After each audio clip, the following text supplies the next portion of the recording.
একটা পক্ষ আছে নির্বাচন হলে সাধারণ নির্বাচন তাদের জামানত থাকবে না, কিন্তু এখন এই মুহূর্তে তারা কৌশলগতভাবে বুদ্ধিমত্তার সঙ্গে 2-3টে মিনিস্ট্রিও চালাচ্ছে, এরকম ঘটনা আছে।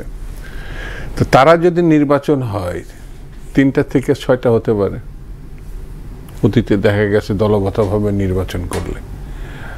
আর অন্যরা যারা নির্বাচন প্রত্যাশা করছে না, নানান বক্তব্য সামনে এনে যে এইগুলো আগে করতে হবে, তার মানে এগুলো বলতে এনসিপির কথা আপনি বলছেন নিশ্চয়ই। এনসিপি বা আরো কিছু দল আছে যারা নতুন, তো এরা বিচারটা শেষ করতে হবে।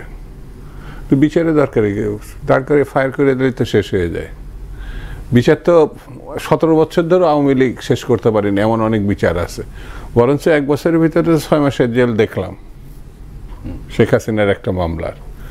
বিচার প্রক্রিয়াধীন থাকে, জনগণ যাকে সমর্থন দিয়ে সরকার করবে নিশ্চয়ই জনগণের সেন্টিমেন্ট তারা বিচার না, কন্টেম্পটে 6 মাস জেল দিয়েছে। এটাও একটা বিচার, হ্যাঁ এটাও একটা বিচারের অংশ। কিন্তু মূল কোর্টের থেকে যেটা রায় হয় আমি যতটুকু জানি সেটা বিচারের একটি অংশ। ফাঁসি হলে, যাবজ্জীবন হলে, জামিন দিলেও এটা কোর্টের অংশ।